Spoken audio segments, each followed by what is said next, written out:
खोज किसने की थी? क्वेश्चन इंपॉर्टेंट है और क्वेश्चन 2 से 3 बार पूछा भी जा चुका है। तो सौरमंडल की खोज किसने की थी? तो इसका सही जवाब हो जाएगा option number D, Nicholas Copernicus. Nicholas Copernicus नामक एक वैज्ञानिक है जिसने सौरमंडल की खोज की थी। क्वेश्चन रेलवे में आया हुआ है।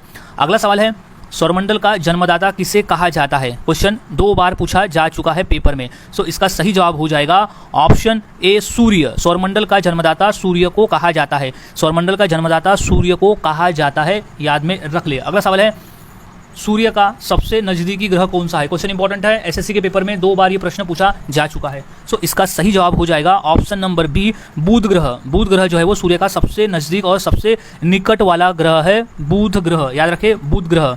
अगला सवाल, शुक्र ग्रह को किस नाम से जाना जाता है? क्वेश्चन 2 बार रिपीट हो चुका है। तो इसका सही जवाब हो जाएगा ऑप्शन डी, सभी। यानी कि यहाँ जो ऑप्शन में दिए हुए है, सौंदर्य का देवता, जुड़वा ग्रह, सांझ का तारा या भोर का तारा, यहाँ जो तीनों प्रश्न है, तीनों जो ऑप्शन में दिया है वो राइट है, इसलिए ऑप्शन नंबर डी, सभी यहाँ राइट हो जाएगा।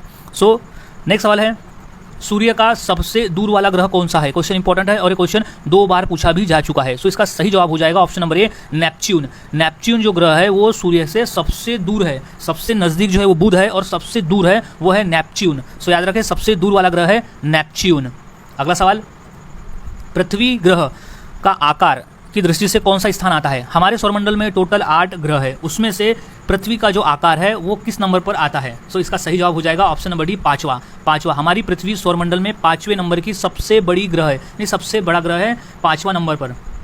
अगला सवाल है, पृथ्वी का एकमात्र उपग्रह कौन सा है? क्वेश्चन इंपॉर्टेंट है और ये क्वेश्चन 2 बार रिपीट भी हुआ है। सो इसका सही जवाब हो जाएगा, जो पृथ्वी का एकमात्र उपग्रह है वो है ऑप्शन डी, चंद्रमा। चंद्रमा जो है वो पृथ्वी का एकमात्र उपग्रह है। चंद्रमा जो है वो पृथ्वी का एकमात्र उपग्रह है। अगला सवाल, सौरमंडल का सबसे बड़ा ग्रह कौन सा है? क्वेश्चन मोस्ट इंपॉर्टेंट है और ये क्वेश्चन रेलवे में 2 बार और एसएससी के पेपर में आया हुआ है। सो इसका सही जवाब हो जाएगा ऑप्शन नंबर ए, बृहस्पति। बृहस्पति यानी होता है गुरु, यानी जुपिटर। जुपिटर जो है वो सौरमंडल का सबसे बड़ा ग्रह है। सबसे बड़ा ग्रह है जुपिटर, यानी गुरु ग्रह, बृहस्पति ग्रह। अगला सवाल, सूर्य के रासायनिक संगठन में हाइड्रोजन कितना प्रतिशत होता है? क्वेश्चन इंपॉर्टेंट है और ये क्वेश्चन अभी हाल ही में एसएससी के पेपर में आया हुआ है। तो इसका सही जवाब हो जाएगा ऑप्शन नंबर ए, 71%। 71%। सूर्य के रासायनिक संगठन में हाइड्रोजन का जो प्रतिशत है वो है 71%। 71%। अगला सवाल, बृहस्पति यानी कि गुरु ग्रह का सबसे बड़ा उपग्रह कौन सा है? क्वेश्चन रिपीट है 2 बार। सो इसका सही जवाब हो जाएगा option number D, Ganymede. Ganymede जो है वो बृहस्पति ग्रह का सबसे बड़ा उपग्रह है, जो सबसे बड़ा उपग्रह है गैनीमीड।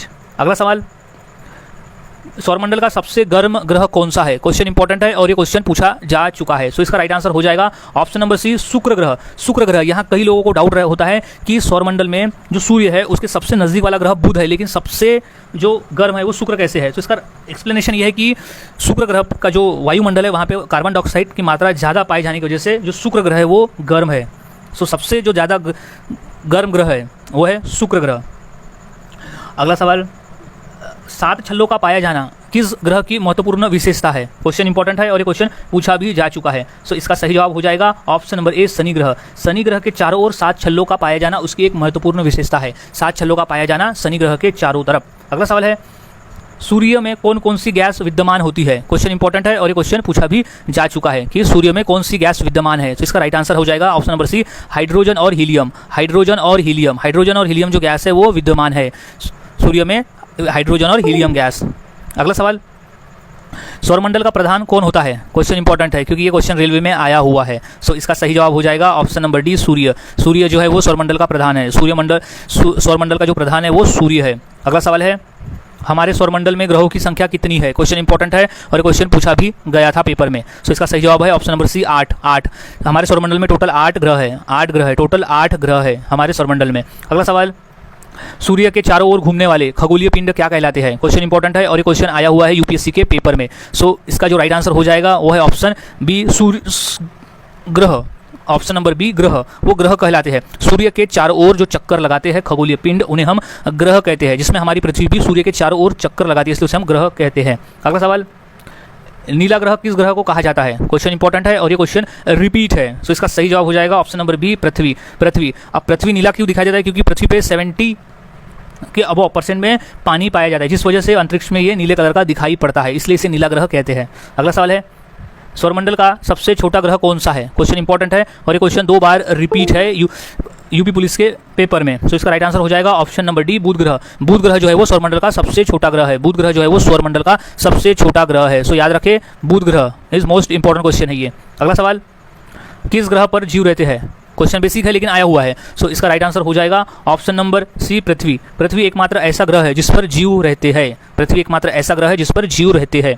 अगला सवाल, सूर्य का चक्कर सबसे कम समय में कौन सा ग्रह लगाता है? क्वेश्चन इंपॉर्टेंट है और ये आया हुआ है रेलवे के एग्जाम में। सो इसका सही जवाब हो जाएगा ऑप्शन नंबर डी, बुध ग्रह। बुध ग्रह जो है वो सूर्य का सबसे तेजी से चक्कर लगाने वाला ग्रह है। बुध ग्रह, बुध ग्रह जो है वो सबसे तेजी से चक्र लगाता है। सबसे तेजी से चक्र लगाने वाला जो ग्रह है वो है बुध ग्रह। अगला सवाल, लाल ग्रह किस ग्रह को कहा जाता है? क्वेश्चन इंपॉर्टेंट है और ये क्वेश्चन 2 बार रिपीट भी पूछा जा चुका है। सो इसका सही जवाब हो जाएगा ऑप्शन नंबर बी, मंगल ग्रह। मंगल ग्रह जो है वो उसे लाल ग्रह भी कहते हैं क्योंकि उसके टॉप पर आयरन क्रस्ट पाए जाते हैं जिस वजह से वो लाल रंग का दिखाई पड़ता है। अगला सवाल है, पृथ्वी की बहन किस ग्रह को कहा जाता है? क्वेश्चन इंपॉर्टेंट है और ये आया हुआ है अभी हाल ही में जो गवर्नमेंट एग्जाम हुआ था रेलवे में, उसमें आया हुआ है प्रश्न। तो इसका जो राइट आंसर हो जाएगा ऑप्शन नंबर डी, शुक्र ग्रह। शुक्र ग्रह इसे पृथ्वी की बहन भी कहा जाता है क्योंकि जो शुक्र ग्रह और पृथ्वी ग्रह में काफ़ी समानताएं हैं क्योंकि पृथ्वी जो है पृथ्वी के लगभग उतना ही क्षेत्रफल का शुक्र ग्रह भी है। अगला सवाल, किस ग्रह के सर्वाधिक उपग्रह है? क्वेश्चन इंपॉर्टेंट है क्योंकि ये प्रश्न आया हुआ है यूपी पुलिस के एग्जाम में। सो इसका राइट आंसर हो जाएगा ऑप्शन नंबर ए, बृहस्पति यानी गुरु। गुरु ग्रह जो है वो उसके सर्वाधिक उपग्रह है। गुरु ग्रह जो है उसके सर्वाधिक उपग्रह है यानी उसके आसपास चक्र लगाने वाले खगोलीय पिंड ज़्यादा है बाकी ग्रहों की तुलना में। सो बृहस्पति इज राइट आंसर, गुरु। अगला सवाल, किसी ग्रह के चारों ओर घूमने वाले पिंड को क्या कहते हैं? क्वेश्चन इंपॉर्टेंट है क्योंकि वो क्वेश्चन आया हुआ है यूपीएससी के पेपर में। सो इसका जो राइट आंसर हो जाएगा वो है ऑप्शन बी, उपग्रह। उपग्रह कहते हैं अगर किसी तारा, किसी सूर्य के चारों ओर चक्कर लगाने वाले जो खगोलीय पिंड है उन्हें ग्रह कहा जाता है और लेकिन जो ग्रह के चारों ओर चक्कर लगाते हैं उन्हें उपग्रह कहा जाता है। सो राइट आंसर इज उपग्रह। सो किसी ग्रह के चारों ओर चक्कर लगाते हैं उन्हें हम उपग्रह कहते हैं। जैसे पृथ्वी के चारों ओर चक्कर लगाते हैं चंद्रमा, तो पृथ्वी का जो उपग्रह है वो चंद्रमा है। अगला सवाल, सौंदर्य का देव किस ग्रह को कहा जाता है? क्वेश्चन इंपॉर्टेंट है क्योंकि क्वेश्चन पूछा भी जा चुका है। सौंदर्य का देव, so right answer is option number C, शुक्र। शुक्र ग्रह को सौंदर्य का देव भी कहा जाता है। सौंदर्य का देव, राइट आंसर इसका याद रखें क्योंकि क्वेश्चन पूछा गया है। अगला सवाल है, पृथ्वी का प्राकृतिक उपग्रह कौन सा है? क्वेश्चन इंपॉर्टेंट है क्योंकि क्वेश्चन आया हुआ है यूपीएससी के पेपर में। सो इसका राइट आंसर हो जाएगा ऑप्शन नंबर सी, चंद्रमा। चंद्रमा जो है वो पृथ्वी का प्राकृतिक उपग्रह है। नेचुरल सैटेलाइट इज प्राकृतिक उपग्रह है जो पृथ्वी के चारों ओर चक्कर लगाता है, चंद्रमा। सो राइट आंसर इज प्राकृतिक उपग्रह है पृथ्वी का चंद्रमा। अगला सवाल है, पृथ्वी की तरह किस ग्रह पर जीव की संभावना है? क्वेश्चन आया हुआ है रेलवे में। सो इसका राइट आंसर हो जाएगा ऑप्शन नंबर डी, मंगल ग्रह। मंगल ग्रह जो है वो पृथ्वी की तरह ही वहाँ पर भी जीव की संभावनाएं है। अगला सवाल है, नंगी आंखों द्वारा किस ग्रह को हम देख सकते हैं? क्वेश्चन इंपॉर्टेंट है क्योंकि क्वेश्चन हाल ही में एसएससी के पेपर में आया हुआ है। सो इसका जो राइट आंसर हो जाएगा वो है ऑप्शन नंबर सी, शुक्र ग्रह। शुक्र ग्रह जो है वो नंगी आंखों से भी देखा जा सकता है क्योंकि ये सबसे ज़्यादा चमकीला ग्रह है। प्रश्न ये भी आया था कि सबसे ज़्यादा चमकीला ग्रह कौन सा है, तो शुक्र ग्रह है और ये सबसे ज़्यादा चमकीला होने की वजह से इसे नंगी आंखों से भी देखा जा सकता है। अगला सवाल, सूर्य के धरातल का तापमान लगभग कितना होता है? क्वेश्चन इंपॉर्टेंट है क्योंकि क्वेश्चन आया हुआ है रेलवे के हाल ही 2 बार में आया हुआ है ये प्रश्न। सो इसका राइट आंसर हो जाएगा option number A, 6000 degree Celsius. 6000 degree Celsius तापमान होता है सूर्य के धरातल का। So right answer is 6000 degree Celsius. अगला सवाल है, चंद्रमा पृथ्वी की एक परिक्रमा कितने समय में लगाता है? क्वेश्चन इंपॉर्टेंट है क्योंकि ये क्वेश्चन आया हुआ है रेलवे में ही। तो इसका राइट आंसर हो जाएगा ऑप्शन नंबर सी, 27 दिन लगते हैं चंद्रमा को पृथ्वी की एक पूरी परिक्रमा पूरी करने में 27 दिन लगते हैं। सो राइट आंसर इज